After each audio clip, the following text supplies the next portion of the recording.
बिस्मिल्लाहिर्रहमानिर्रहीम। अस्सलाम वालेकुम नाजरीन, आप देख रहे हैं प्रोग्राम सिटी एट 10 और मैं हूं आपकी मेज़बान अना यूसुफ। इस दुआ और इस उम्मीद के साथ कि अल्लाह ताला हम सब के लिए आसानियां पैदा करे और हमें आसानियां बांटने की तौफीक अता फरमाए। आज के शो का आगाज़ कर लेते हैं। आगाज़ में कुछ शहर की अहम खबरों के साथ साथ कुछ जो इनिशिएटिव लिए गए हैं कोविड को कंट्रोल करने के हवाले से, जैसा कि स्मार्ट लॉकडाउन के हवाले से अब ये कहा गया है कि जिन इलाकों में स्मार्ट लॉकडाउन है वहाँ पर मुकम्मल तौर पर लोगों के आने जाने पर पाबंदी होगी। तो आगे चल के प्रोग्राम में आपको हालात भी दिखाएंगे कि किस तरह इस पाबंदी को यकीनी बनाया जा रहा है। सेकेंडली, कल एक बहुत ज़बरदस्त मुजाहरा जो देखा, पाक फ़ौज के जवानों ने शहर के मुख्तलिफ शाहराहों पर गश्त किया, क्योंकि अब ये टास्क सौंपा गया है पाक फ़ौज के जवानों के, उन्होंने SOPs पर अमल दरामद कराना है। तो एक पॉजिटिव मैसेज भी दिया गया आवाम को। आवाम का इसको लेकर रवैया क्या था वो भी आपको दिखाएंगे। साथ ही साथ वो लोग जो कि चाहते हैं कि महंगाई से बचें और घर में सब्जियां उगाएं, किस तरह से ये मुमकिन हो सकता है और घर में उगाई गई सब्जियों की अफादियत क्या है, ये क्या आसान काम है या मुश्किल है, प्रोग्राम में आगे चल के आपको ये भी बताएंगे। फिलहाल आगाज़ करते हैं मौसम की सूरत हाल से। जी, तो दिन भर टेम्परेचर क्या है मैं आपके साथ शेयर करती हूँ। जी, आगाज़ कर लेते हैं अभी बाहर के मौसम की सूरत हाल से। सुबह 10 बजे मौसम कैसा है शहर का आपको बता देते हैं। जी, 33 डिग्री सेंटीग्रेड टेम्परेचर रिकॉर्ड किया गया है। गर्मी की शिद्दत में इजाफा होता चला जा रहा है। 12 बजे जी 37 डिग्री सेंटीग्रेड टेम्परेचर रहेगा, वेदर होगा सनी। और इसके बाद 3 बजे देख लेते हैं जी 39 डिग्री सेंटीग्रेड टेम्परेचर रिकॉर्ड किया जाएगा। 3 बजे का मौसम आपने जाना, आप देख लेते हैं 6 बजे मौसम कैसा रहेगा जी 36 डिग्री सेंटीग्रेड अफ्तार के करीब जो है टेम्परेचर आप देख रहे हैं, ये होगा। गर्मी की शिद्दत हम देख रहे हैं बढ़ती चली जा रही है। 9 बजे वेदर क्लियर होगा और टेम्परेचर थोड़ा सा जो है वो गिरा हुआ में नजर आ रहा है। 31 डिग्री सेंटीग्रेड टेम्परेचर रिकॉर्ड किया जाएगा। मौसम की सूरत हाल आपने जान ली, जिसके मुताबिक कुछ गर्मी की शिद्दत हम देख रहे हैं बढ़ती चली जा रही है। बाहर के मौसम के हालात क्या हैं आगे चल के वो भी आपके साथ शेयर करेंगे। फिलहाल एक नज़र डालते हैं शहर के हालात पर। टॉप स्टोरीज आज की खबर है हमारे पास। पहली, रोजाना 4 बजे के बाद कानून नाफिज करने वाले इदारों का फ्लैग मार्च होगा। स्मार्ट लॉकडाउन एरियाज में आमदोरफ्त बिल्कुल बंद रहेगी।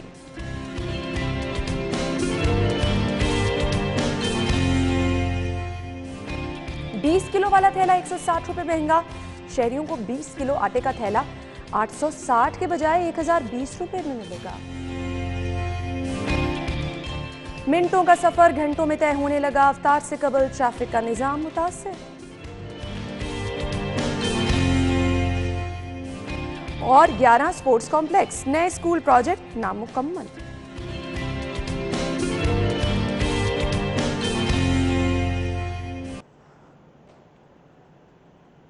जी, तो टॉप स्टोरीज आप जान चुके हैं। इन खबरों को हम डिटेल में डिस्कस कर लेते हैं। स्टूडियो में हमारे साथ हमारे सीनियर रिपोर्टर राव दिलशाद हुसैन मौजूद है। अस्सलाम वालेकुम राव साहब। वालेकुम सलाम। क्या हाल चाल है आप? अल्हम्दुलिल्लाह बिल्कुल ठीक। राव साहब, ये जो शहर में एक इम्पैक्ट दिया जा रहा है कि आपने SOPs को फॉलो करना है, लोगों को पाबंद बनाया जा रहा है, पाक फौज कल हमें गश्त करती भी नजर आई, कैसी सूरत हाल आपने देखी शहर में? आप तो कल सारी ऑब्जर्वेशन देखिए, ये सारी सूरत हाल चूँकि अब अपनी पीक की तरफ बढ़ रही है बड़ी तेज़ी से, और जिस तरह की सूरत हाल हमारे हमसाया मुल्क में हम देखने में आ रही है, और उसके बाद तो कोई बात पीछे रह नहीं जाती कि जो सख्त इकदाम है वो ना किए जाएं। लेकिन हमने देखा है कि कल बड़ों ने सर तो जोड़ा, लेकिन जो इकदाम करने की जरूरत थी वो किए नहीं गए। क्या आपका इशारा लॉकडाउन की तरफ? अब माइक्रो स्मार्ट लॉकडाउन जो है वो मसले का हल नहीं रहा इस स्टेज पर, जबकि रोज़ाना की बुनियाद पर आपकी जो पेशेंट्स हैं, पॉजिटिव केसेस हैं, वो रोज़ाना की बुनियाद पर 1200 या 300 या 400 तक भी जा रहा है, और ये 1700 तक भी फिगर्स जो है वो गए हैं। तो ऐसी सूरत हाल में माइक्रो स्मार्ट लॉकडाउन क्या करेगा? और माइक्रो स्मार्ट लॉकडाउन का तजर्बा अब तक हमने भी बहुत ज़्यादा कवर किया है। 30 इलाकों को भी आपने बंद किया है, आपने 40 इलाकों को भी बंद किया है, लेकिन उसका कोई फ़ायदा नहीं हुआ, क्योंकि उस पर अमल दरामद जो है वो नहीं हो पाता। नहीं, राव साहब आप क्या कह रहे हैं? स्टेज पे आके आपको मुकम्मल लॉकडाउन बड़ों ने सर जोड़ा है, जो बड़ों ने सर जोड़ा है, शहर के जो बड़े हैं, उन्होंने सर जोड़ के ये फैसला किया कि जेल भेजेंगे जो मास्क नहीं पहनेगा। तो ये तो मुमकिन नहीं है कि आपको पता है कि प्रीवियस 2 वीक्स अगो जब सख्ती शुरू की गई थी, या 3 वीक्स अगो, तो उस वक्त एक हवालात में जो फ़ोटो थी, इकट्ठे खड़े होने पे जो है वो पकड़ा जा रहा था, और एक हवालात में सभी लोगों को बंद कर दिया गया। तो आपके पास वो कैपेसिटी भी नहीं है कि आप अगर पकड़ेंगे तो रखेंगे कहाँ पर इतनी बड़ी तादाद में लोगों को। लिहाजा इस सारी सूरत हाल में मैं जिस नतीजे में पहुंचा हूं, या जो हमारा एक साल का एक्सपीरियंस है कवरेज के हवाले से, और जो हमने प्लानिंग स्ट्रेटजी कोविड को काउंटर करने के लिए देखी है, वो कामयाब हिकमत अमली ये अब तक रही है। एक तो जो मुकम्मल लॉकडाउन इसका सलूशन है, और दूसरा इसका सलूशन ये है कि अगर आपने मुकम्मल लॉकडाउन नहीं करना तो फिर आपको जो बड़े एरियाज़ हैं उनको कम से कम मुकम्मल लॉकडाउन करें। जहां पर हॉटस्पॉट एरियाज़ हैं उस पूरे इलाके को, ये माइक्रो स्मार्ट लॉकडाउन से आप बाहर निकल आए। अच्छा, अब कहा गया है कि स्मार्ट लॉकडाउन वाले एरियाज में आमदोरफ्त बिल्कुल बंद रहेगी। और अभी एक ब्रेक की तरफ जाना है। जब वापस आएंगे तो कोरोना की अपडेट हमारे पास आई है, जो कि हालात इंतहाई तशवीशनाक है, क्योंकि अमवात की तादाद रोजाना से जो हम आपके साथ शेयर कर रहे हैं, बहुत बड़ी तादाद जो है आज देखने में आ रही है अमवात की। ब्रेक के बाद आपके साथ शेयर करेंगे, हमारे साथ ही रहिएगा।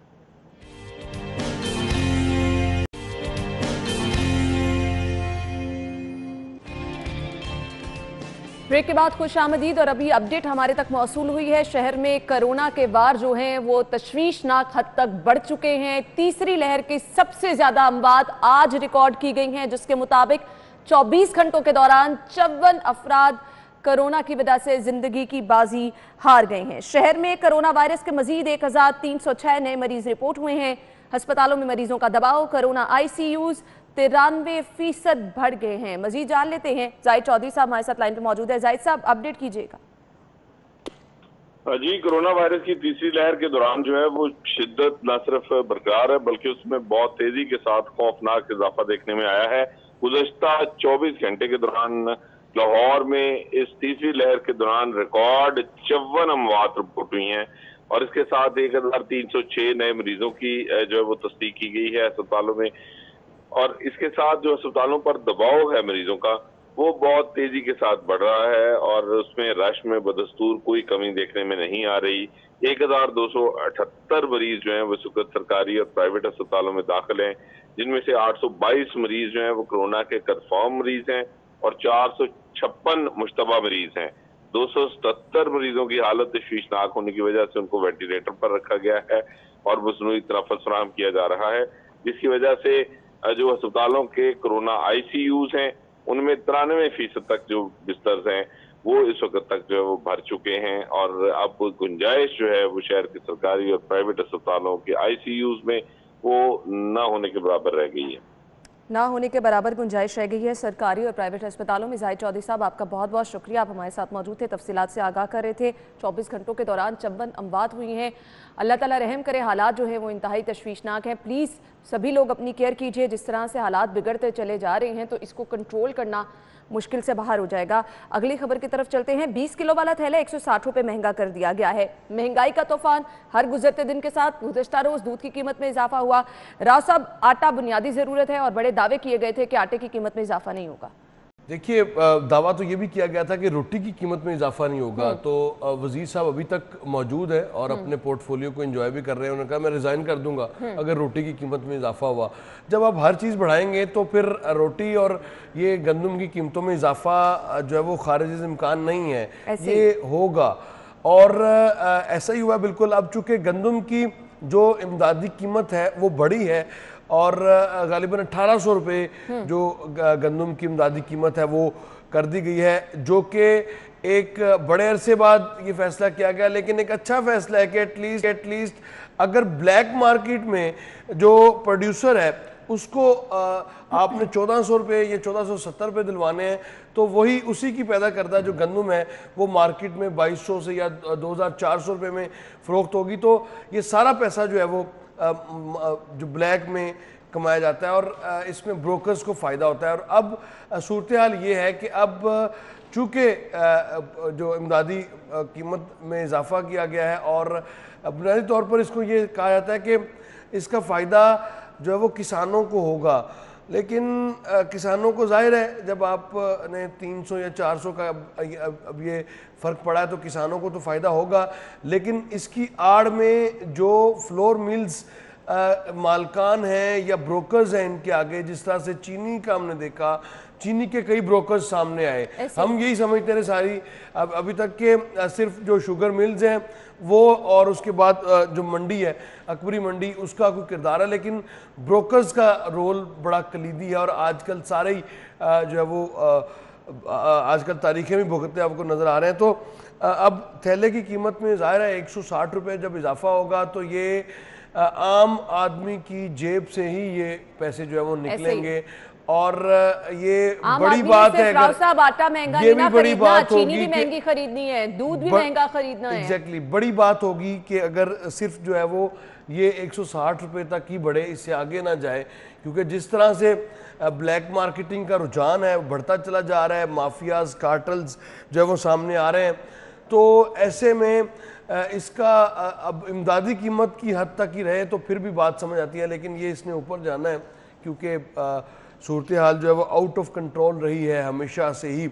माफियाज और कार्टल्स कह के हम उनको सारा उनके अच्छा अब ये हालात होंगे तो इस तरह से 160 रुपए किलो अगर आटा महंगा कर दिया जाएगा, 20 किलो वाला थैला सॉरी जो है वो इसको इतना इजाफा कर दिया जाएगा, लोगों ने फिर सस्ता आटा चीनी खरीदने के लिए रमजान बाजारों का तो रुख करना है। अब वहां पे जो लंबी कतारें हैं वो तो देख के खौफ आ रहा है। और वहां पर लंबी कितारें हैं, चीनी 65 रुपीज देने की कोशिश की गई है, जहाँ पे आज तक कितारें जो है वो खत्म नहीं हो रही। आज तकरीबन 70वां रोज है रमजान बाजार को इस्टेब्लिश हुए और वहाँ पर लंबी कितारें जो है वो आज भी देखी जा रही हैं। अब ये बात क्या है कि जब आप सारा बोझ शहर के सिर्फ 30 बाज़ारों पे करेंगे, जबकि 3000 बाज़ारों पे ये कन्वर्ट होना चाहिए ये सारा सिस्टम, तो 3000 के मुकाबले में 30 में जब लोग आएंगे तो आपको इसी तरह से लंबी कितारें ही नज़र आएंगी। हालांकि हमने फर्स्ट टाइम देखा है कि कुर्सियां लगाई गई हैं जो कितार में जो लोग उनको खड़े ना होना, लेकिन उसके बावजूद रश चूँकि ज़्यादा है, सिर्फ एक बाज़ार में देखें तो लंबी कितारें देखने को मिलती हैं, जहाँ फिर लोग क्या करें ना, लोग सस्ती चीजें खरीदने की वजह से जाते हैं, एसओपीज की भी धज्जियां उड़ा दी जाती हैं और फिर जो मौजूदा हालात हैं उसको देख के तो बस हम दुआ ही कर सकते हैं कि महंगाई को कंट्रोल करना है, कोरोना को करना है, पता नहीं क्या करना है, जिंदगी किस तरह से बचानी है, 2 वक्त की रोटी भी मुश्किल है, बाहर चले जाएं तो सेहत की हिफाजत भी नहीं कर सकते। एक और बड़ा मसला जो कि हम ब्रेक के बाद डिस्कस करेंगे, ट्रैफिक कंट्रोल से शहर की बाहर होती चली जा रही है, खास तौर पर अफ्तारी के औकात में, क्योंकि मार्केटें बंद होने का वही टाइम होता है, लोग अपने घरों को भी जा रहे होते हैं, साथ ही साथ रोजा खुलने का भी टाइम हो जाता है। ये मिसमैनेजमेंट है या ट्रैफिक वाकई कंट्रोल से बाहर है? ब्रेक के बाद डिस्कस करते हैं, स्टे विद अस।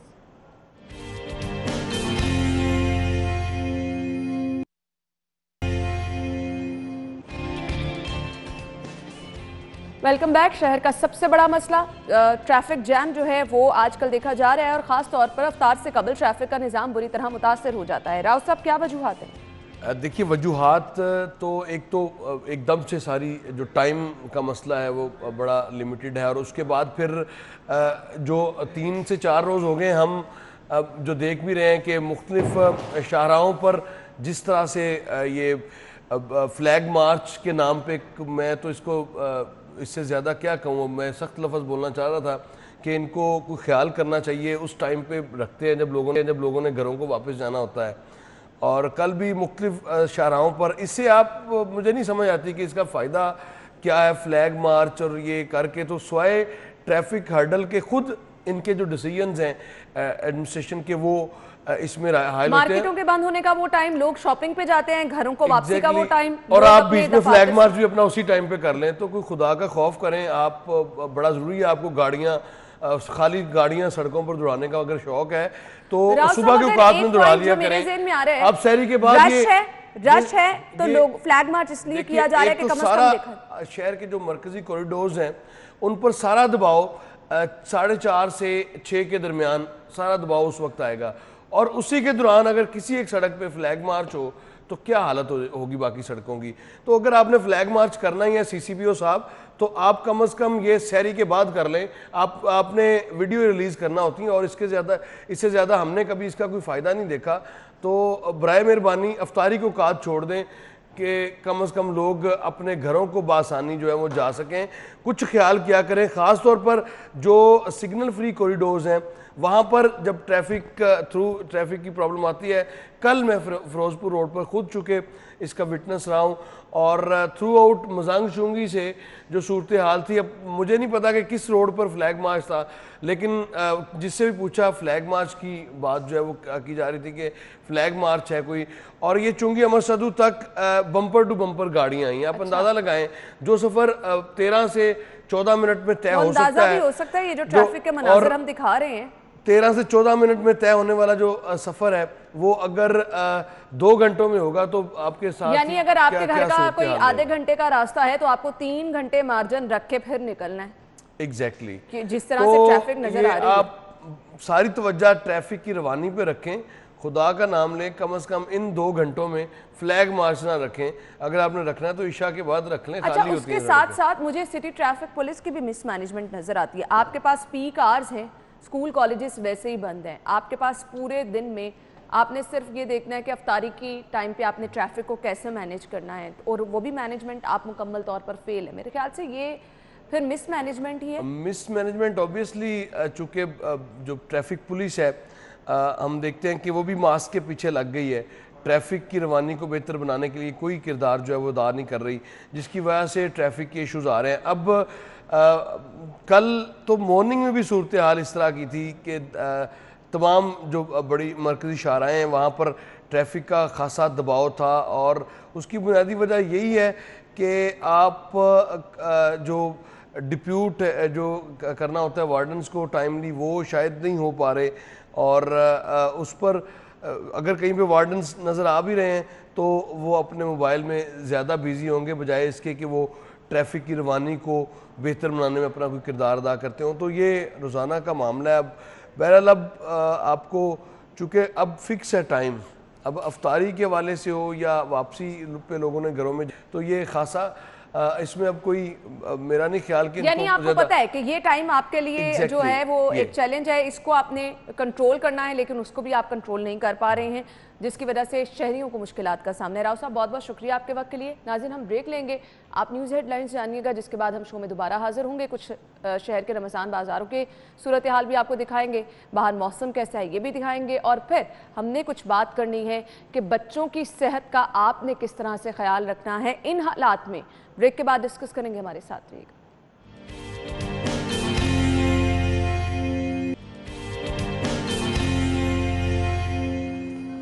स्टूडियो में आपको एक बार फिर से खुश आमदीद कहेंगे, और जैसे कि आज हमने आपको अपडेट भी किया कि तीसरी लहर के दौरान सबसे ज़्यादा अमवात 54 अमवात कोरोना से आज रिकॉर्ड की गई हैं, यानी सूरत हाल बिगड़ती चली जा रही है।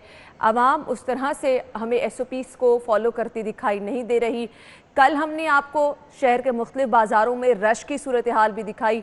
आज भी यही खबरें मौसूल हो रही हैं कि शहर की बड़ी मार्केटों में आवाम का बहुत ज़्यादा रश देखा जा रहा है, SOPs की खिलाफ वर्जी की जा रही है। ना सिर्फ मार्केटों में बल्कि डिस्ट्रिक्ट गवर्नमेंट की जानिब से शहर में जो रमज़ान बाज़ार लगाए गए हैं, यहाँ पर भी SOPs की खुल्ला खिलाफ वर्जी की जा रही है।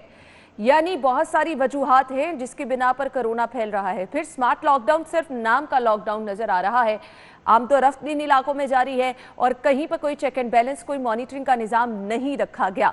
जहां पर हुकूमती कारकर्दगी, इंतज़ामिया की कारकर्दगी हमें कोविड को कंट्रोल करने के हवाले से सिफर नज़र आ रही है, वहीं पर दूसरी तरफ आम आवाम भी अपना भरपूर किरदार अदा कर रही है कि जिस तरह से भी हो कोरोना को मज़ीद फैलाया जाए। लेकिन यहाँ पर ज़रूरत इस अमर की है कि ज़्यादा से ज़्यादा आप लोगों में शऊर बेदार किया जाए, आपको बताया जाए कि आपने अपनी सेहत को किस तरह से महफूज रखना है। अब चूंकि इस तीसरी लहर के दौरान बच्चे भी इससे मुतासर हो रहे हैं, तो बच्चों में कौन कौन से सिम्टम्स हो सकते हैं, बच्चे कोरोना किस तरह से दूसरों में फैला सकते हैं, क्या बच्चों के से ज़्यादा कोरोना जो दूसरों में फैलेगा उसका नुकसान बड़ों को ज़्यादा हो सकता है। घर में अगर आप अपने आप को क्वारंटीन कर रहे हैं, बच्चों को कर रहे हैं, तो आपने किस तरह से इलाज मुआलजा जो है अपना करना है, किस तरह से एहतियात करनी है, हम बात करेंगे। हमारे साथ हमारे मेहमान जिन्होंने ज्वाइन किया है, तारुफ मैं आपके साथ कराना चाहूँगी। डॉक्टर जुनैद राशिद हमारे साथ मौजूद हैं, head of department paediatric children hospital से इनका ताल्लुक है। अस्सलाम वालेकुम डॉक्टर साहब। वालेकुम अस्सलाम। क्या हाल चाल है डॉक्टर साहब आपके? जी अल्लाह का शुक्र, बहुत शुक्रिया आपके बुलाने का। डॉक्टर साहब आपके वक्त का भी बहुत बहुत शुक्रिया। सबसे पहले तो लाहौर चिल्ड्रन हॉस्पिटल के हालात में आपसे जानना चाहूँगी। इस तीसरी लहर में शिद्दत आती जा रही है, बच्चे भी इससे मुतासर हो रहे हैं और ज़्यादा बड़ी तादाद में मुतासर हो रहे हैं, बताइएगा क्या हालात हैं चिल्ड्रन हॉस्पिटल के? देखिए, चिल्ड्रन हॉस्पिटल में यकीनन इस लहर में ज़्यादा बच्चे हमारे पास आए हैं। पिछले पूरे टेन्योर में अगर 115 बच्चे आए थे तो अभी सिर्फ 4 महीनों में 115 बच्चे आ चुके हैं। और हमारे पास इस वक्त भी आज भी 6 बच्चे मौजूद हैं और हर उम्र के बच्चे हैं। इस वक्त भी 8 महीने से लेकर 13 साल की उम्र तक के बच्चे हमारे पास मौजूद हैं। ठीक है डॉक्टर साहब, मुझे कुछ सिम्टम्स बताइएगा, बच्चों में क्या क्या सिम्टम्स हो। मौसम की तब्दीली के साथ हम देख रहे हैं क्योंकि लोगों ने अब एसी कूलर का इस्तेमाल भी शुरू कर दिया है, लेकिन इसके साथ साथ नज़ला ज़ुकाम जो मौसमियाती तब्दीलियां हैं वो भी हम देख रहे हैं। अब आप इस मौसमी तब्दीली को भी जो है वो ईजी नहीं ले सकते, ये कोरोना भी हो सकता है। आपने किन सिम्टम्स में बच्चों का किस तरह से ख्याल रखना है, और बच्चों से कोरोना अगर बड़ों को लगता है तो कितना नुकसान पहुंचा सकता है? देखिए, ये बहुत सारी बातें आपने माशाल्लाह पूछी हैं, मैं आपको इसमें ब्रीफ कर देता हूँ। नंबर 1 ये कि भले इस वक्त मौसम की तब्दीली है, बहुत सारी और बीमारियां साथ हैं, लेकिन जिस वक्त कोरोना फैला हुआ है तो आपको फर्स्ट हैंड उसको कोरोना कंसिडर करना है, क्योंकि घर में इस वक्त सबसे बड़ा प्रॉब्लम हमें आ रहा है डिनायल का। हमारे जो ये बीमारी फैल रही है उसकी बहुत बड़ी वजह डिनायल है। डिनायल का मतलब ये होता है कि घर में नज़ला ज़ुकाम गला ख़राब की आप समझ लीजिए कि अलामतें हों और आप ये समझें कि ये कोरोना नहीं है। बहुत बारीक फ़र्क हैं, बहुत मुश्किल है कोरोना को डिफ्रेंशिएट करना नज़ले ज़ुकाम से, एलर्जी से। हाँ, अगर बुखार ज़्यादा हो जाए तो आप कह सकते हैं कि ये कोरोना के इम्कानात ज़्यादा हैं और ये एलर्जी के इम्कानात कम है, लेकिन नज़ला ज़ुकाम, गला ख़राब, जिस्म दर्द, स्मेल का कम होना, टेस्ट का चेंज होना, लूज मोशंस, बच्चों में पेट भी ख़राब इसमें कोरोना में बहुत ज़्यादा हो रहा है। चुनांचे इस वक्त किसी एक अलामत की बुनियाद पे कोरोना को रिफ्यूज़ करना या ये कहना कोरोना नहीं है, इस वक्त ये दुरुस्त पॉलिसी नहीं होगी। हमारे जहाँ भी लोग घरों में बड़े बीमार हैं, बच्चे बीमार हैं, क्लस्टर ऑफ केसेस हैं, एक से ज़्यादा केसेस हैं, उसको कोरोना ही लेना चाहिए और जब तक कि ये साबित ना हो जाए। दूसरी बात आपने पूछी बड़ों को फैलाने वाली। यकीनन बच्चे बहुत आसानी से बड़ों को ये बीमारी फैलाते हैं क्योंकि बच्चों को बड़े अपने क्लोज रखते हैं। अब आप सोचिए 1-2 साल के बच्चे को कोरोना होगा तो उसको घर के बड़े गोद में उठाएंगे, प्यार करते हैं, अपने साथ लगाते हैं और बहुत आसानी से उनकी स्पीशीज जो है वो बड़ों को ट्रांसफ़र हो जाती हैं। चुनाचे इनको कुछ जगहों पर तो यहाँ तक कहा जाता है कि ये सुपर स्प्रेडर्स हैं, यानी बड़ी खामोशी से पूरे घर में बीमारी फैला सकते हैं। तीसरी बात जो इम्पॉर्टेंट है कि अगर हो जाए, देखिए अब कोरोना जहाँ ये जिस्मानी बीमारी है वहाँ ये एक मोराल की बीमारी है। हमें अपना मोराल अप रखना है। इस वक्त तक जो इंटरनेशनल फिगर्स में भी आ रहा है करीबन 8.5% बच्चे नेचुरली जो इफेक्ट हो रहे हैं। घर में अगर बच्चा इफेक्ट हो जाता है, एक तो अगर वो बड़ा स्कूल गोइंग बच्चा है तो उसको कोशिश कीजिए जितना नॉर्मल रखा जा सके, अच्छी खुराक, अच्छी नींद, अच्छी एक्टिविटी घर के अंदर वो बच्चा जो भी कर सकता है, साथ उसको पानी, प्लेंटी ऑफ वाटर पिलाइए और साथ उसको जो है अगर वो स्कूल का काम, ऑनलाइन क्लासेस, होमवर्क, ताकि बच्चे को टोटल नॉर्मल महसूस। घर में अगर एक बड़ा इन्फेक्ट हो, मुझे कॉल्स आती हैं, हमें सब कोलीग्स को आती हैं, डॉक्टर साहब फादर इसके इन्फेक्ट हो गए, अब हम क्या करें। अगर घर में एक बड़ा इन्फेक्ट हो तो स्ट्रेट अवे उसको अलहदा होना चाहिए, आइसोलेट होना चाहिए। बाकियों को प्लीज़ डबल मास्क, मैं इस बात को दोहराता हूँ, मैं अक्सर लोगों को ये रिक्वेस्ट कर रहा हूँ कि प्लीज़ डबल सर्जिकल मास्क पहने। सिंगल मास्क जो है बहुत अच्छा प्रोटेक्ट नहीं करता। और अगर घर में 2 इफेक्ट हो जाएं, मसलन मुझे ये भी कॉल्स आती हैं डॉक्टर साहब माँ और बाप दोनों ही इफेक्ट हो गए, अब हम क्या करें। इस सूरत हाल में 2 बातें देखनी है। जो पहले इन्फेक्ट हुआ, अगर फादर उसके 5-6 दिन पहले इन्फेक्ट हुए हैं तो आप ये कर सकते हैं कि बच्चा फादर के हवाले किया जा सकता है। अगर आपको तीसरा अटेंडेंट नहीं मिलता, पहली प्रायोरिटी ये कि आपको कोई तीसरा अटेंडेंट मिले जो इफेक्टेड नहीं। अगर आपने डॉक्टर साहब ऑप्शन ही कोई नहीं है, हम दोनों ने लुक आफ्टर करना है तो अच्छा, पहले डॉक्टर साहब दिनों में एक और चीज मैं यहाँ पर आपसे पूछना चाहूंगी क्योंकि टाइम की कमी है। बच्चों की वैक्सीनेशन पर कब से काम शुरू किया जाएगा, ये कितना जरूरी है और क्या समझते हैं आप बच्चों को इससे महफूज रखने के लिए क्या किरदार ये वैक्सीन अदा कर सकती है? देखिए, बच्चों की वैक्सीनेशन पे काम जारी है, ट्रायल्स हो रहे हैं, आहिस्ता आहिस्ता एज पीछे की तरफ आ रही है। अभी जो फाइजर की वैक्सीन का वो क्लेम करते हैं कि जी 16 साल तक लगाई जा सकती है, इस वक्त हमारी जो वैक्सीन जितनी उसके अलावा है वो 18 साल तक लगाई जा रही है। 12 साल तक के ट्रायल्स हो रहे हैं, इससे नीचे के ट्रायल्स हो रहे हैं, क्योंकि बच्चों का ना इम्यूनिटी सिस्टम फ़र्क है बड़ों से। उसके ट्रायल्स में बहुत ही सेफ्टी के साथ उसको किया जाएगा। मोस्ट लाइकली या तो इस साल के एंड में कहा जा रहा है या अगले साल के शुरू में इस बात का इम्कान है कि बच्चों के लिए वैक्सीन अवेलेबल हो जाएगी। वो कितनी इफेक्टिव होगी अभी नहीं बताया जा सकता, लेकिन ये है कि बच्चों की वैक्सीन पे बहुत आप समझिए तेजी से दुनिया में काम हो रहा है। सही, बहुत बहुत शुक्रिया डॉक्टर साहब आपके वक्त के लिए। डॉक्टर जुनैद आशिद साहब हमारे साथ मौजूद थे।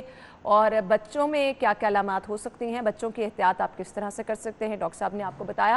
नाज़रीन, बहुत ज़्यादा ज़रूरी है, मुश्किल वक्त है, एहतियात अपने साथ साथ अपनी फैमिली की भी कीजिए, बच्चों की भी, बड़ों की भी, क्योंकि शिद्दत जो है कोरोना की अब देख रहे हैं बढ़ती चली जा रही है, केसेस में कमी नहीं आ रही है और इसका इलाज कोई नहीं है सिवाय सिर्फ और सिर्फ एहतियात के। ब्रेक के बाद आपको ज्वाइन करेंगे, हमारे साथ रहिए।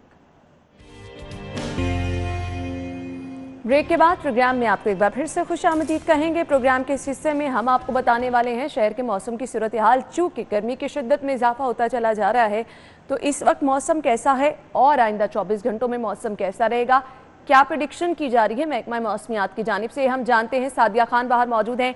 सादिया, शहर का मौसम इस वक्त कैसा है और आने वाले 24 घंटों में कैसा रहेगा मौसम? जी हाँ, लाहौर में मौसम की सूरत हाल की बात करें तो लाहौर का मौसम बदलना शुरू हो चुका है। खासकर शुमाल मगरबी हवाएं यहाँ से रुखसत हो चुकी हैं और महकमा मौसमियात की जानब से कहा यह जा रहा है कि आने वाले दिनों में लाहौर का मौसम मजीद गर्म होगा। खासकर दिन के औकात में पारा बढ़ने के इम्कान जो है वो बताए जा रहे हैं। आज अगर हम लाहौर के मौसम की सूरत हाल की बात करते हैं, दिन के औकात में लाहौर का दर्जा हरारत जो है वो तकरीबन 32 से 35 के दरमियान रहने का इम्कान है। इसी तरह रात के औकात में दर्जा हरारत जो है उसमें भी इजाफा देखने में आ रहा है, जिसकी वजह से रात में भी जो है वो गर्मी बढ़ना शुरू हो चुकी है। महकमा मौसमियात की जानब से कहा यह जा रहा है कि छोटा सा सिस्टम जो है वो तकरीबन अप्रैल के अख्ताम में लाहौर और पंजाब को हिट करके गुजरेगा, जिसमें तेज़ हवाओं के साथ हल्की बूंदाबांदी के इम्कान जो है वो बताए जा रहे हैं। लेकिन मई का मौसम जो है वो इंतहाई गर्म होगा और इस तरह से कहा यह जा रहा है कि रमज़ान का आखिरी अशरा जो है उसमें खासकर लाहौर का पारा जो है वो 38 से 40 के दरमियान रहने के इम्कान है, जिसकी वजह से रोज़ेदारों को और जो लोग घर से बाहर जाते हैं काम की घर से, उनको काफ़ी ज़्यादा मुश्किलात का सामना हो सकता है। तो आज लाहौर का मौसम गर्म और खुश्क है। खासकर दिन के औकात में पारा 35 रहने के इम्कान है। 10 किलोमीटर फी घंटा के हिसाब से हवा चल रही है, यानी आज शहर का मौसम जो है गर्म रहेगा। बहुत बहुत शुक्रिया, सादिया खान हमारे साथ मौजूद थी। दूसरी जानिब शहर के रमज़ान बाज़ारों की कुछ सूरत हाल देख लेते हैं, जहां पर रश देखा जा रहा है लोगों का सस्ता आटा चीनी खरीदने के लिए और SOPs की खिलाफ वर्जी की जा रही है। फरहान की तरफ जाएंगे। फरहान, बताइएगा क्या हालात है?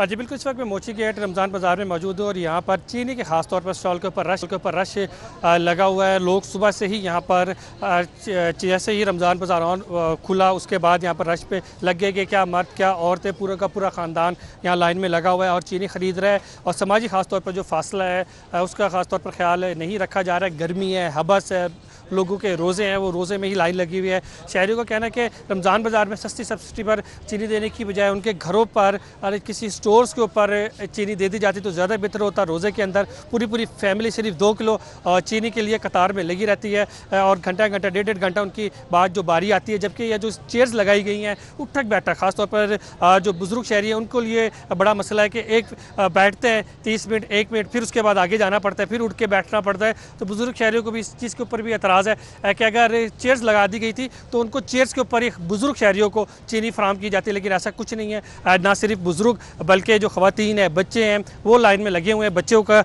आमद का जो मना किया गया था, लेकिन उसके बावजूद भी माओ के साथ बच्चे यहाँ पर मौजूद हैं। यहाँ पर आप कुछ लोगों से भी बात करें, इंतजामात दिखाएं और लोग किस हद तक SOPs को फॉलो कर रहे हैं। क्या हर किसी ने मास्क पहना है?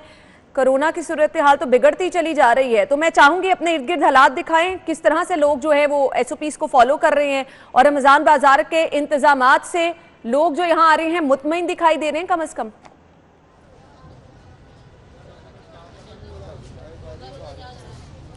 अन्ना, मैं सबसे पहले एक बच्चे जो मैसेज देना चाहेगा कोरोना के हवाले से, वो अपने नाज़रीन को सुनवाता हूँ। क्या कहना चाहेंगे? एहतियात करनी चाहिए, मास्क पहनना चाहिए, घर से फिलहाल बाहर नहीं निकलना चाहिए। अगर कोई बहुत ज़रूरी काम है तो फिर बाहर निकलना चाहिए और अगर जाना भी है तो मास्क पहन के लाजमी जाना। एहतियात करें प्लीज़, एहतियात करें। मेरा कैमरामैन अली शेख दिखाएगा कि किस तरह लोग लाइनों में लगे हुए हैं। बिल्कुल जो तवील कतार है, तकरीबन जहाँ मैं खड़ा हूँ वहाँ से 8 से 10 फुट तकरीबन ये फासला बनता है। लोग इससे भी ज़्यादा जो कतार में लोग खड़े हुए हैं। इन लोगों से बात कीजिए और पूछिए क्या इंतजामात को लेकर ये मुतमईन है? लगे हुए राज में।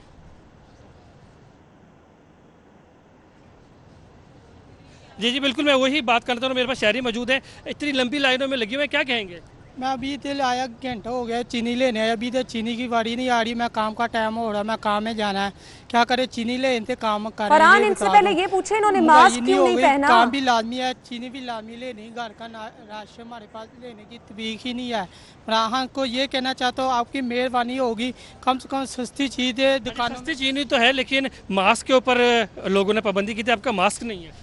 मास्क अभी मैंने जेब में बारा डाला हुआ है, रोज़े है, रोज़े में बहुत तंगी होती है, मास्क डाल के, गर्मी भी है, कोई पखे का इंतज़ाम नहीं है इधर, कम से कम पखा तो होना चाहिए। इतना पैसे ये क्या करेंगे, मुझे ये नहीं पता इनका। जी बिल्कुल, आप देख सकते हैं जहाँ शहरी बैठे हुए हैं, जहाँ लोगों ने लाइन लगकर चीनी लेनी है, वहाँ हवा का, पंखे का भी इंतज़ाम नहीं है, गर्मी ये शिद्दत है और इस शहरियों को मुश्किलात का सामना करना पड़ रहा है। इसी तरह बहुत सारे शहरी जिन्होंने मास्क उतार दिया है, उनका कहना है कि गर्मी में मास्क पहनना और ख़ासतौर पर जब पंखा भी मौजूद ना, उनके लिए खासा दुश्वारी है। लेकिन कोरोना SOPs के हवाले से अगर देखा जाए तो ओवरऑल इस रमज़ान बाज़ार की अगर नंबरिंग की जाए तो 15 से 20% 15 से 20 नंबर इस रमज़ान बाज़ार को दिए जाएंगे, क्योंकि ख़ासतौर पर समाजी फासले का कोई भी, जहाँ कतार लगी हुई है, किसी भी किस्म का कोई ख्याल नहीं किया जा रहा है। जी ठीक है फरहान, वो तो आपके पीछे हम देख भी सकते हैं कि किस तरह से समाजी फासले की धज्जियां उड़ाई जा रही हैं। Thank you so much.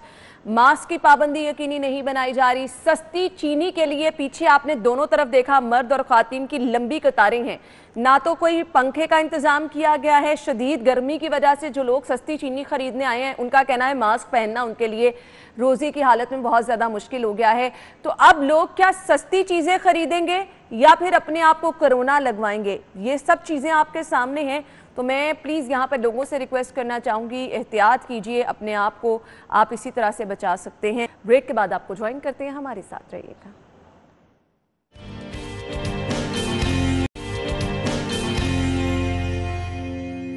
जी तो नाज़रीन, आप समझ ही चुके होंगे प्रोग्राम के इस हिस्से में हम आपको बताने वाले हैं किचन गार्डनिंग क्या है, क्योंकि महंगाई से हर कोई तंग है। और फिर सबसे ज़्यादा ज़रूरी चीज़ कि आपने अगर घर में सब्जियां उगाई हैं तो आपको खुद मालूम होता है कि आपने उनकी किस तरह से टेक केयर की है और फ्रेश सब्जियां हैं या फिर नहीं है। क्योंकि बाहर वाली सब्जियों में तो हम अक्सर आपके साथ ये खबरें भी शेयर करते रहते हैं कि किस तरह से उनको गंदा पानी जो है सब्जियों को लगाया जाता है। लेकिन ये अगर आप करेंगे तो आपके घर की सब्जियां होंगी, आप महंगाई से भी बच सकेंगे और साफ़ सुथरी सब्जियां भी आपको मैसर आएंगी। लेकिन ये किया कैसे जा सकता है? बहुत सारे लोग ये समझते हैं कि इसके लिए बहुत ज़्यादा बड़ी जगह का होना ज़रूरी है।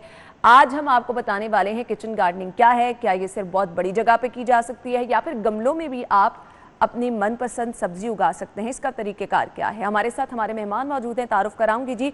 तल्लत शहजाद साहब ने हमें ज्वाइन किया है, जो कि किचन गार्डनर है। अपने मेहमान को खुश आमदीद कहेंगे। अस्सलाम वालेकुम तल्लत साहब। वालेकुम अस्सलाम। क्या हाल चाल है? अल्हम्दुलिल्लाह जी, बिल्कुल। तल्लत साहब, आगाज़ कर लेते हैं। मुझे सबसे पहले तो ये बताइएगा किचन गार्डनिंग होता क्या है?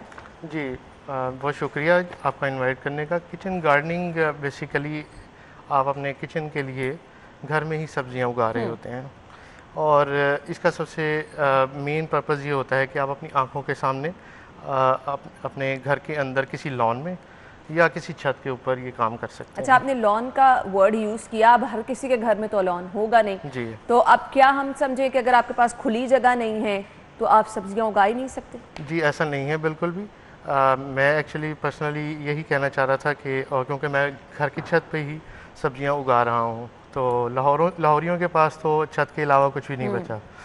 तो पहले तो ये होता था बसंत हो जाती थी, छतें इस्तेमाल हो जाती थी, अब वो भी क्योंकि रिवाज अब आपके पास कम से कम छत अवेलेबल है और चलें उसके ऊपर आप उसको इस तरह से इस्तेमाल कर सकते हैं। अच्छा, ये आपने जिस तरह से अब हमारे साथ जो फुटेजेस शेयर की हैं, ये आपने सारी सब्जियां वगैरह फूल पौधे गमलों में ही उगाए हैं। गमलों में भी क्या सब्जियां वगैरह आप उगा सकते हैं? जी गमलों में ही उग सकती हैं। ग्रो बैग्स होते हैं, इसके लिए स्पेशल बैग्स एक कपड़े का बना होता है, उसमें उगा सकते हैं। अगर आप फुटेजेस में ही देखेंगे तो मैंने थर्मोपोल का इस्तेमाल किया है, थर्मोपोल को भी इस्तेमाल किया जा सकता है। अगर आप के घर के अंदर कोई फालतू बकेट्स हैं, कोई पॉट्स हैं जो बचे हुए हैं स्टोर में, आप उनको भी इस्तेमाल कर सकते हैं। तो इकोनॉमिकल है, इसमें ज़्यादा खर्चा नहीं होता। आप घर के किसी भी एक बर्तन में जो कि आपके पास फालतू पड़ा हुआ है उसमें सब्जी उगा सकते हैं। अच्छा, चूंकि आप कुछ सामान भी अपने साथ लेकर आए हैं तो मैं चाहूँगी इसका प्रॉपर तरीक़ाकार क्या है, क्योंकि बहुत सारे लोग घर में कोशिश भी करते हैं लेकिन फल उस तरह से नहीं आता। क्या इसका एक प्रॉपर तरीका होता है? कौन कौन सी सब्जियाँ ऐसी हैं जो कि आसानी से आप घर में उगा सकते हैं? जी मैं लोगों से ये रिक्वेस्ट करूँगा कि जो ये करना चाहते हैं पहले वो सब्ज़ पत्तों वाली सब्जियां उगाएं, जैसा कि धनिया है, पुदीना है, पालक है। इस तरह की सब्जियां उगाएं, ये आसानी से उगाती हैं। ठीक है। और मेरी व्यूवर से रिक्वेस्ट यही है कि आप एटलीस्ट स्टार्ट करें, बेशक वो एक गमले से क्यों ना स्टार्ट करें। ठीक है। आप एक गमले से स्टार्ट करेंगे तो आहिस्ता आहिस्ता करके आपके पास ज़्यादा चीज़ें इकट्ठी होनी चाहिए, हो जाएंगी। और ये आपके पास बड़ा अच्छा मौका है कि आप कुदरत के साथ बात कर रहे होते हैं, कुदरत को अपने घर में ही फलता फूलता देख रहे होते हैं। और आजकल हमारी क्योंकि फिजिकल एक्टिविटी भी इतनी ज़्यादा नहीं है, तो ये बड़ा अच्छा मौका है कि आप इसको कैसे कर सकते हैं। हमारे पास 2-3 तरीके होते हैं। तो गमले में डायरेक्टली आप उगा सकते हैं, हरा धनिया हो गया, पुदीना हो गया, ये तो डायरेक्ट गमले में उगा सकते हैं। तो मैं ये अर्ज करूँगा कि घर में उगाएं इसे। एक गमला तो ज़रूर रखें आज के प्रोग्राम देखने के बाद। सही। बाकी जो सब्जियां हैं आप ये देख सकते हैं मेरे पास यहाँ पे भिंडी के पनीरी मौजूद है।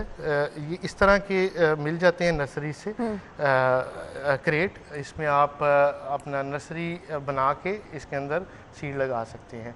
अच्छा, इसको उगाने के लिए यहाँ पे स्पेशल एक मिट्टी भी होती है, आप आम मिट्टी भी यूज़ कर सकते हैं, लेकिन ये स्पेशल मिट्टी, इसको कोकोपीट कहते हैं। अच्छा, इसका रोल क्या होता है? इससे क्या आपका फल ज़्यादा जल्दी? जब आप सीड इस पे लगाएंगे बजाय आम मिट्टी के, तो ये जल्दी ग्रो कर जाएगा। इसको आम मिट्टी में मिक्स करते हैं कि डायरेक्ट आपको इसी में अपना सीड लगाना है? नहीं, ये उसी मिट्टी में मिक्स नहीं करते, ये अलग इसमें है। इसको डायरेक्ट आप सीड लगा देते हैं। ठीक है। इसका फ़ायदा ये होता है, मैं आपको पहले थोड़ा सा फ़ायदा बता दूं। अच्छा, अब आपको अगर इसमें सीड लगाना है तो इसको आपको मिट्टी की क्वांटिटी क्या बहुत ज़्यादा चाहिए? नहीं जी, बिल्कुल थोड़ी सी चाहिए मिट्टी। ये एक पौधे के लिए एक बॉक्स जितनी मिट्टी चाहिए। ठीक हो गया। ठीक है। इससे फ़ायदा ये होता है कि इसमें न्यूट्रिएंट्स बहुत अच्छे होते हैं और जो सीड है वो जल्दी ग्रो कर जाता है, पौधा बन जाता है। मैं चाहूँगी आप इसको कुछ हमें बताएं भी कि किस तरह से लगाया जा सकता है पौधा, क्योंकि ये तो बड़ी एक नई चीज़ मैं देख रही हूँ कि इतनी सी जगह पर भी आप सीड जो है वो। नहीं, ये बॉक्स है क्रेट मेरे पास। इसमें हम ये कोकोपीट को उसी तरह डालेंगे जैसे आप गमले में डालते हैं। ठीक है। तो आप इसको जब फिल कर लेते हैं, कुछ मैंने फिल किए हुए थे, कुछ आपके सामने नाज़रीन के सामने भी फिल कर लेते हैं। इसको जैसे ही आप फिल करते जाएंगे तो ये आपका इसमें ये तैयार हो गया है। इसमें आप सीड लगा सकते हैं। तो हम इसको हल्का सा, आपने प्रेस नहीं करना, इसमें स्पेस होनी चाहिए, ऑक्सीजन थ्रू होनी चाहिए। ठीक है। ठीक है, तो ये आप लगा सकते हैं। सही। ये बिल्कुल खुश्क होना चाहिए ताकि इसके अंदर मॉइस्चर बाद में आएगा। जब हम इसके अंदर सीड लगा के स्प्रे करेंगे पानी का, डायरेक्ट वाटर नहीं देते। ठीक है। ठीक है। तो ये इस वक्त मेरे पास पालक के बीज मौजूद हैं, तो आप एक एक या दो, और ये आराम से बाजार में अवेलेबल है? आराम से बाजार में अवेलेबल होते हैं। इसमें 2 तरह के बीज होते हैं, एक देसी अवेलेबल होता है, एक हाइब्रिड अवेलेबल होता है। हाइब्रिड वो बीज होता है थोड़ा सा ज़्यादा प्रोडक्शन देता है, नई टेक्नोलॉजी है। और जो देसी है वो तो वही है जो हम आम इस्तेमाल पहले से करते आ रहे हैं। दोनों ठीक है, आपको देसी मिल जाए वो भी लगा लें, अगर आपको नहीं देसी मिल रहा, हाइब्रिड मिल रहा है, तो आप वो भी लगा सकते हैं, लेकिन आप लगाएं। इसमें से 1 या 2 सीड आप यहाँ पे थोड़ा सा हल्का सा फिंगर रखेंगे ताकि इसमें इसकी जगह बन जाए। इसका तरीकाकार ये होता है कि जितना बड़ा सीड होगा उतनी ही डेप्थ होनी चाहिए उसकी। ठीक है। ठीक है ना। इसी तरीके से आप, ये क्योंकि छोटा सीड है तो मुझे ज़्यादा उस पर मेहनत नहीं करनी पड़ी। एक एक सीड आप लगाते हैं यहाँ पे, और जब आप इसके ऊपर एक एक सीड लगा लें या 2-2 लगा लें, तो ये थोड़ी सी जो कोकोपीट है वो बचा के रखनी है आपने। ठीक है। कोकोपीट जब आप बचाएंगे तो वो बाद में आपके उसको आपने फिल कर देना। जी, आपने उसके ऊपर हल्का सा ऐसे फिल कर देना, इसको प्रेस नहीं करना। अच्छा, यहाँ तक आपने जो करके दिखाया, इसके बाद आपने, क्योंकि अब हम इंतजार करना शुरू हो जाते हैं जी बिल्कुल कि कब आप इस पे जो है पालक उगी देखेंगे, तो कितना टाइम इसका लगता है, आपको उसकी केयर किस तरह से करनी है, पानी कब कब देना है, धूप सर्दी गर्मी के असरात से कैसे महफूज रखना है? इस चीज़ को जो जहाँ हम सीड लगाते हैं, इस चीज़ को हम रखते हैं सेमी शेडेड एरिया में। ठीक है। बहुत धूप में नहीं रखना, इसको बिल्कुल अंधेरे में नहीं रखना। इसको सेमी शेडेड एरिया में जहाँ 4 से 5 घंटे की हल्की सी धूप लगती हो, फिर शेड आ जाता हो, वहाँ पे हम रख सकते हैं। इसको एक दफ़ा दिन में स्प्रे करना है पानी। ठीक है। इसको डायरेक्ट फ्लडिंग नहीं करनी है हमने। ठीक है, यानी सिर्फ स्प्रे की सूरत में आपने स्प्रे की सूरत में देंगे तो बहुत अच्छा रहेगा, या ड्रॉप्स की सूरत में भी दे सकते हैं। तो इसको तकरीबन ये 10 से 15 दिन में या इससे पहले भी निकल आ सकते हैं। डिपेंड करता है कि सीज़न कौन सा है। गर्मियों में जल्दी निकल आते हैं सीड, सर्दियों में थोड़ा सा टाइम लेते हैं। सही। तो अभी जब इसको आप इस तरह से सो कर देंगे, इसको आपने सेमी शेडेड एरिया में रखना है, वाटरिंग रोजाना करनी है, इसमें मॉइस्चर रहेगा। ये ऐसी मिट्टी है कि मॉइस्चर कंटेन करती है, इसमें ख़त्म नहीं होता। ठीक है। तो आप इसको रख लें सेमी शेडेड एरिया में, और कुछ दिन के बाद, जैसे कि ये आपके सामने दूसरी ट्रे है, ये मैंने 14 13 अप्रैल को लगाए थे। अच्छा। तो ये 13 अप्रैल के बाद आप देखिए कि ये भिंडी के पौधे हैं जो बड़े हो गए हैं। अब इसको हम बड़े पॉट में, गमले में शिफ्ट कर देंगे या लॉन में शिफ्ट कर सकते हैं। ठीक हो गया। ठीक है। अच्छा, अब ये जो मिट्टी है इसका दूसरा बड़ा फ़ायदा क्या है? इसका दूसरा बड़ा फ़ायदा ये है कि अगर आप आम मिट्टी में लगाएंगे और उसको आपने जब शिफ्ट करना है बड़े गमले में, तो उस वक्त उसको निकालते हुए उसकी जड़ें टूट जाती हैं, जबकि ये कोकोपीट बहुत सॉफ्ट होती है। चलें जी, ये सॉफ्ट होती है, इससे आपका फल जो है वो भी जल्दी आ जाता है और उसकी अफादियत भी ज़्यादा होती है। ये प्रॉपर तरीक़ेकार है जिससे आप अपने घर में किचन गार्डनिंग कर सकते हैं। तलत साहब बहुत बहुत शुक्रिया, टाइम की कमी की वजह से हम कंटिन्यू नहीं कर पाए। इंशाल्लाह नेक्स्ट टाइम जब आपको मदऊ करेंगे तो हम डिटेल में डिस्कशन करेंगे, क्योंकि हम आपको बताना चाहते हैं कि ये बहुत छोटी छोटी चीज़ें हैं जिनका ख्याल रख के आप अपने घर में अपनी मनपसंद सब्जियाँ उगा सकते हैं। इजाज़त दीजिए, अल्लाह हाफ़िज़।